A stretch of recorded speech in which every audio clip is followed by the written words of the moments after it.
We now move on to the Hall of Fame induction portion of our ceremony.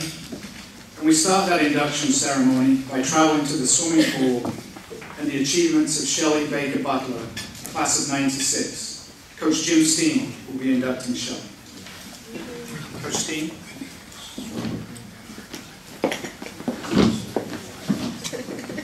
Thank you, Coach Smith.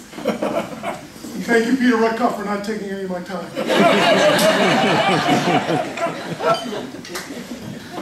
Before I begin, I want to extend my congratulations to all of the inductees and their families.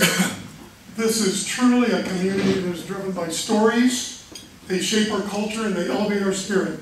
And yours are among the best. Jamie, Jerry, David, Ashley, congratulations.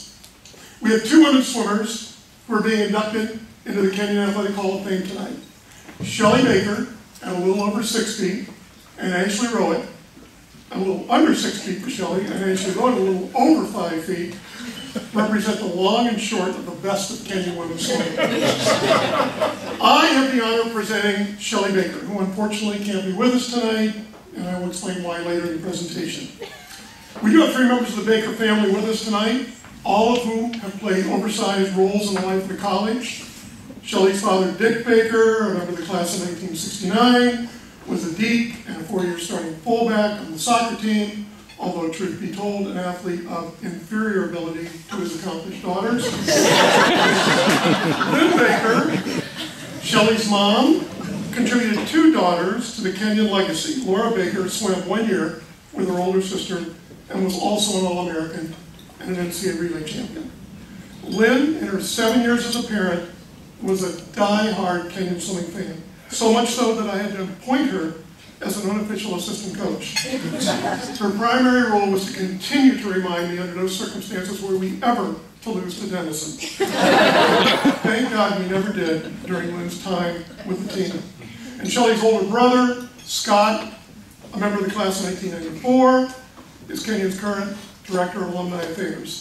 Competitive in his own right, Scott applied his share of the Baker energy pool to activities on the Hill, including the Chasers, the Chamber Singers, Student Council, the Pi Kappa fraternity, and an active involvement in the drama department. The Bakers, without a doubt, are a family that bleeds purple. And no one more so than Shelly. Let me give you an example. A couple of years after graduating, Shelly sent the following email to her family with a copy to me about an exchange she had with a couple of Denison swimmers. Hey guys, I ran into 2 Denison swimmers at the Seattle airport baggage claim. They were wearing Denison Swimming 898-99 t-shirts, so I accosted them. Hey, I swam for Denison. I swam for Kenyon. Turns out it was Laura's arch rival Kathy Oves and her male friend Mickelson something. Anyway, Kathy said she remembered me, and then I swam against one of her best friends, Anna Tuttle. I said, oh sure, I remember Anna. She used to spit in my lane right before my races. Yeah, I remember Anna. Real classy gal. That made Kathy say, whoa, classy is not something that Anna has ever been accused of. I said I was sure that was true. I told Kathy I was at Nationals this past year in Miami. I said, what a great meet, huh? She didn't really say anything, but I guess that was because they swam pretty badly and got their butts stomped by Kenyon. I asked them how their team was looking this year, and they said, great. I said that was good, but they were still going to get their butts kicked again. Of course, I said this sweetly, but there was venom underlying every word. I'm sure a few of you are curious. Where does Shelly Baker fit into this amazing legacy of swimming champions? Good question. Now you can look at your program and you can see that she was a part of 13 winning relays. But unlike the 17 other women who were inducted before her, Shelly is in a class of her own. Let me explain why. Okay. Shelly's teammate during her first 3 years of her career, Carla Ainsworth, a 2005 Hall of Fame inductee, won 26 NCAA titles in her career, more than any other male or female in any sport in the history of collegiate athletics in any division. If Carla was college swimming's equivalent of Michael Jordan, and it can be argued that she was, then Shelly Baker was Scottie Pippen. If you equate assists in basketball with relay performances in swimming, then what Scottie Pippen was to the Bulls is precisely what Shelly Baker was to the ladies. An amazing talent on an outstanding team who made everyone better, especially the Michael Jordans. In the Kenyon swimming program, relay performances border on the sacred. Relays score double points in NCAAs. But more importantly, a swimmer who performs inspirationally on relays takes an individual sport to its highest team level.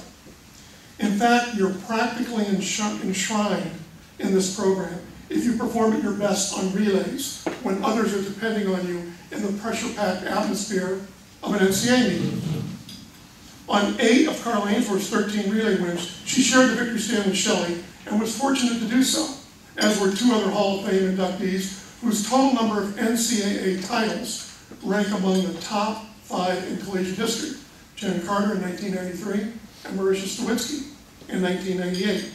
In virtually every case in which Shelly shared a relay with one of these accomplished swimmers, it was Shelly who made those relays soar.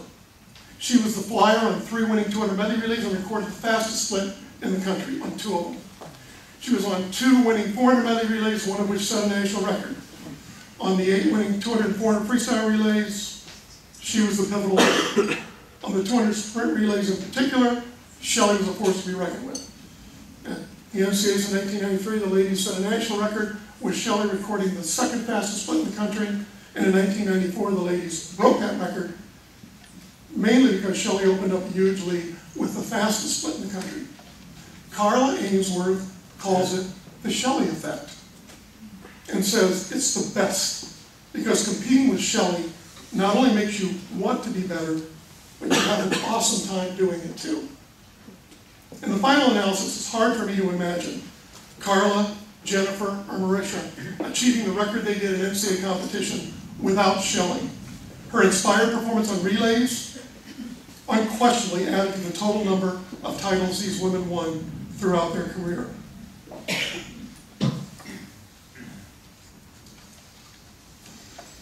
Since Shelly's not here tonight for you to see her in all her splendor and glory, let me take a moment to describe her to you. As I said in my opening remarks, she's tall. She's also beautiful, with an amazing athletic physique, gorgeous hair, and a style that is uniquely her own. When Shelly would walk into a room or out on the pool deck, people would notice. She had this larger-than-life presence and this attitude about her, kind of like that Dos Equis beer commercial, the most interesting man in the world. Shelly would do what she wanted to do, when she wanted to do it, and somewhat amazingly always expected things to turn out for the best, and invariably they did. She sounds kind of like a diva, doesn't she? Well, in actuality, she was the furthest thing from a diva. She was more like an anti-diva. Unlike a true diva, Shelly had absolutely no concern for how she was perceived by others, and never expected anyone to come to her. If she had anything she wanted to communicate, she would come to you. Unlike a true diva, Shelly never consciously felt entitled. Okay, with the possible exception of feeling she never needed to come to Saturday morning practice in order to swim fast. And no doubt Shelly had this huge presence about her whenever strolling on the pool deck, but it was not because she was concerned with carefully choreographing her style points so everyone would take notice. Shelly's image, such that it was and is today, was not a result of calculation. It's pure genetics.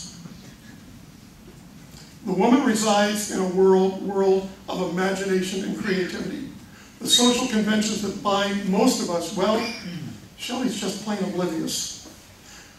Dr. Timothy Shutt, in seeing Shelly at a Seattle event a couple of years ago, describes her as, and I quote, full of life, pizzazz, and hoo-ha, as always. I don't believe anyone said to be full of hoo-ha is allowed in the Diva Club.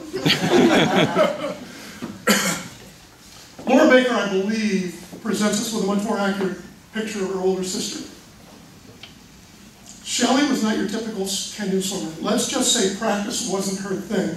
I remember my very first workout as a freshman at Kenyon. It started at 6 a.m. sharp.